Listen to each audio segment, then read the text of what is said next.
বিসমিল্লাহির রহমানির রহিম। আল্লাহুম্মা সাল্লি আলা মুহাম্মাদ, আল্লাহুম্মা বারিক আলা মুহাম্মাদ। আমাদেরকে পরিবর্তন হওয়ার চেষ্টা করতে হবে। যতক্ষণ না নিজেকে পরিবর্তন করার চেষ্টা না করব, আমি নিজে পরিবর্তন হতে পারবো না।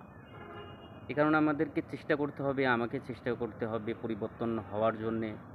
এর জন্য আমাকে নিজের নিয়ে ভাবতে হবে যে কতটুকু নিজে ভালো কাজ করা যায়, ভালো কাজে অগ্রসর হওয়া যায় এবং আল্লাহ তাআলার সান্নিধ্য কীভাবে পাওয়া যায়। এ কারণে আমাদের যতটুকু সাধ্য এগিয়ে যেতে হবে। সামনে নেক কাজ যাই আসে সেটা করার চেষ্টা করতে হবে, অবহেলা করা যাবে না। কাজটা ফেলে থোয়ার জন্য যে আমি কাজটা কিছুক্ষণ পরে করব, বিষয়টা এমন না।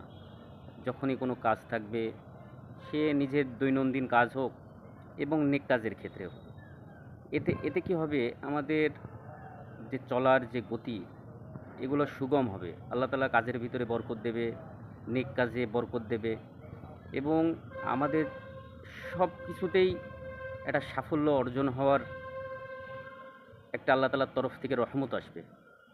আমরা যদিও এইটা করার চেষ্টা না করি, সফলতা কোনো সময়ই আসবে না। সে যে কোনো ক্ষেত্রেই হোক, দুনিয়া হোক চাই আখিরাত হোক। এ কারণে আল্লাহ তাআলার কাছে সাহায্য চেতে হবে যে আল্লাহ তাআলা আমাকে রহমত করেন।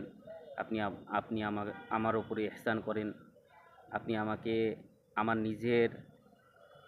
নিজের ওপরে ছেড়ে দিয়েন না। আপনি আমাকে হেদায়েত করেন।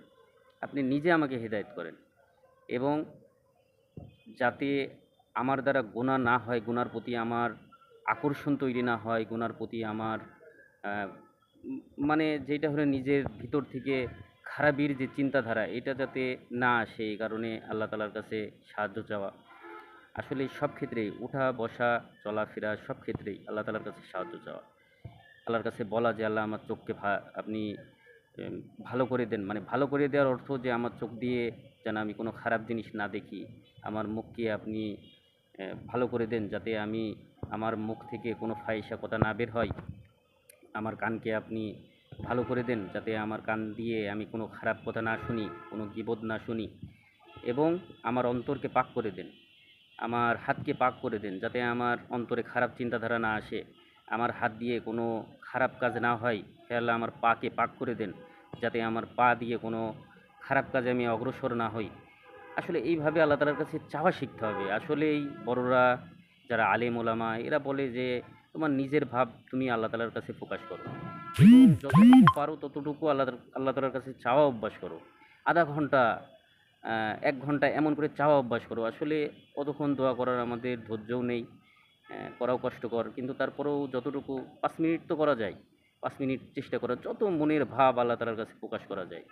যত মনের ভাব, আমার যে কোনো জিনিসের প্রয়োজন, আমার জায়গার প্রয়োজন, আমার ঘরের প্রয়োজন, আমার বাসস্থানের প্রয়োজন, আমার ব্যবসার প্রয়োজন, আমার টাকার প্রয়োজন, আমার বিবির প্রয়োজন, আমার বাচ্চার প্রয়োজন, আমার আনুষাঙ্গিক যা কিছু যা প্রয়োজন সব কিছু আমি আল্লাহ তাআলার কাছে চাওয়া শিখব এবং এটা চাওয়া শেখার জন্য আমি আমার মসজিদের ইমাম আছে, আলেম আছে, আমরা চেষ্টা করব তাদের সঙ্গে স্পর্শে গিয়ে এগুলা কীভাবে চেতে হয় আল্লাহ তাআলার কাছে, দোয়া কীভাবে কবুল হয় এবং চাওয়াটাও একটা শেখার ব্যাপার আল্লাহ তাআলার কাছে। তার কারণ যখন আমি বাদশার কাছে চাবো, কতটা বিনয়ের সাথে, কতটা সৌন্দর্যের সাথে আমি চাবো, এগুলা আমার আপনার সত্যিই শেখার বিষয় আছে।